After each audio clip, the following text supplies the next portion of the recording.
Salut à tous, bienvenue dans ma nouvelle vidéo avec Illustrator 2020.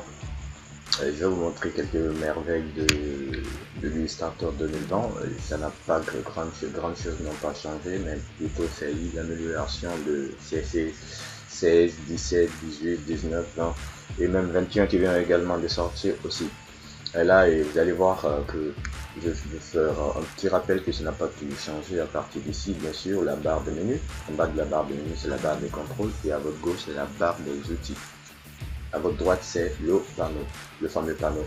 Mais regardez ici, ça s'appelle les indispensables classiques. En fait, si vous voulez revenir aux dispositions que vous avez l'habitude de travailler avec, c'est-à-dire dans les CC précédents, les CC 17, les 18, les 19, vous cochez ici les indispensables classiques ou au cas échéant, vous seriez ici par défaut les indispensables.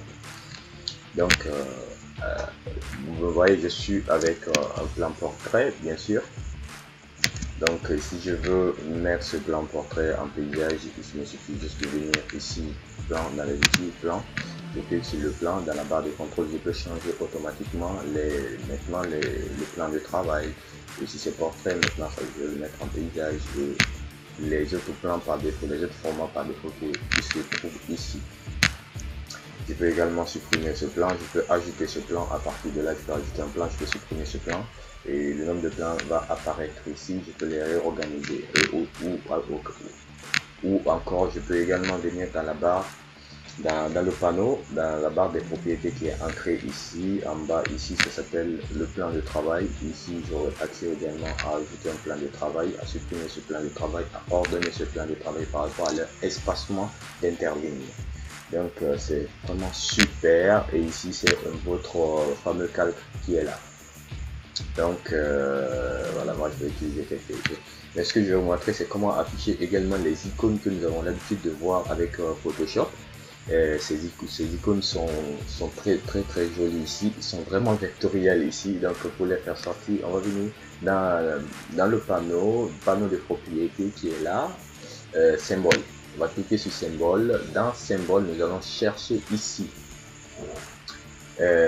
dans menu bibliothèque. C'est une petite bibliothèque. En fait, ce sont des icônes qui sont ancrées ici. Ce sont des icônes qui sont là. Moi, si je me mets par exemple sur mobile, mobile va venir avec les icônes que j'ai récemment utilisées. Ça s'appelle communication. Les icônes qui sont là avec qui sont en commun accord avec la communication, bien sûr.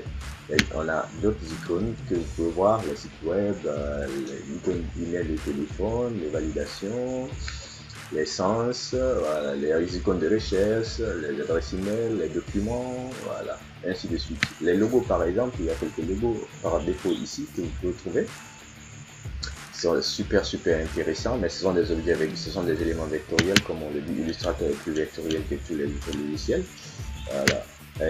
Après, on a l'icône mobile également. Tous les icônes sont là. Vous fatiguez de faire des cœurs, de faire des icônes de localisation, des réseaux, ainsi de suite, de l'horloge. Et bien, comment utiliser ces icônes et comment changer leur couleur?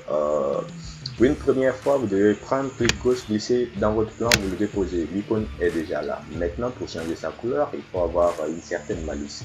Quand vous avez ça, prenez votre outil de déplacement par exemple, voilà, vous venez, dès que vous glissez l'icône dans votre plan de travail, vous remontez automatiquement dans la barre de contrôle. Et dans cette barre de contrôle, ça s'appelle, il y a modification, il y a modifier le symbole, mais il y a rompre le lien. Ici, c'est le rompre le lien qu'on a besoin. Pourquoi? Quand vous glissez ces icônes-là, ils sont groupés pour l'instant, ils sont associés. Alors par conséquent, il faut changer sa couleur. Donc il faut rompre d'abord le lien, c'est-à-dire dissocier. On prend l'outil de déplacement. Toujours, on peut maintenant dissocier notre élément de l'autre. Là, dans la barre de contrôle, on peut avoir accès à la palette de couleurs. Maintenant, on peut changer la couleur du fond, bien sûr. Et ici aussi, la même chose. Donc, je peux déballer ça. Et je vais changer cette couleur. Je lui donne la couleur rouge. Donc, on peut voir que j'ai changé la couleur de cette icône. On peut également prendre une autre icône de maison. On la glisse ici. On va dissocier, on va rompre le lien d'abord et ensuite on va cliquer dans un espace vide et détacher la maison là à son fond. Et on va revenir dans la barre de contrôle automatiquement, on va lui donner une autre couleur différente. Donc par conséquent, au lieu de télécharger les icônes, vous pouvez également les afficher à partir de là. C'est super intéressant. Les icônes de bonhomme par exemple, on va utiliser ça pour les directeurs. On peut changer ça.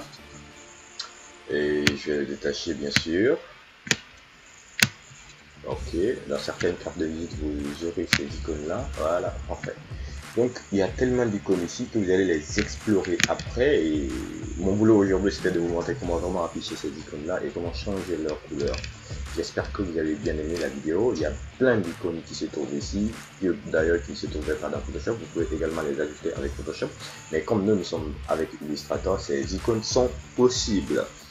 Et rappelez-vous, ce sont des éléments vectoriels qui sont tout le temps vectoriels. Donc par conséquent, vous pouvez les manipuler comme vous voulez. Voilà, ils sont là. Et comment les afficher? On vient dans symbole bien sûr. Symbole, l'élément qui ressemble aux cartes que vous avez joué aux cartes du Joker, c'est quoi dans le trèfle. Voilà, du quoi, ça va être trèfle. Et moi je me trouve dans les trucs là. Voilà, mais c'est ça. Mais ce qui est encore plus intéressant, c'est que le panneau nous affiche les mêmes propriétés supplémentaires pour les modifications. Donc, si vous avez utilisé les anciennes versions, détrompez-vous, c'est à peu près la même chose. Il suffit juste d'ouvrir l'œil et de lire. Ils sont à peu près la même chose. Voilà, à gauche, c'est toujours la barre des outils. Cette barre des outils n'a jamais changé, mais vous pouvez voir quand même qu'il y a eu beaucoup plus d'améliorations. Mais dans les vidéos qui vont suivre, je vais vous faire quelques détails de ces outils et surtout des mises à jour qui ont été faites avec Adobe Illustrator. Si vous avez bien aimé la vidéo, n'oubliez pas de mettre, de liker, de commenter, de partager et à la semaine prochaine dans une nouvelle vidéo. À bientôt. Et là, j'ai encore oublié pour recadrer également une image. Excusez-moi, quelqu'un m'aurait dit autrefois comment recadrer une image avec Adobe Illustrator sans autant passer par Photoshop. C'est bel et bien possible, comme nous sommes avec CC 2020. Là, je glisse automatiquement une photo. Je vais réduire cette photo. Voilà, je viens à l'angle. Je maintiens Alt et Shift pour le réduire de tous les côtés, bien sûr. Voilà, bien. Et voici ma photo. Donc je veux recadrer ma photo. Qu'est-ce que je fais? Je viens automatiquement dans le panneau à ma droite, c'est écrit recadrer l'image, recadrage de l'image. Voilà. Dès que je clique sur recadrage de l'image, je vais me dire comme ça, je vais dire oui, bien sûr. J'aurai accès maintenant à la palette de modifications pour recadrer mon image. Tout simplement. Ou bien si je voulais vraiment couper voilà, une partie de moi-même par exemple. Et là, super.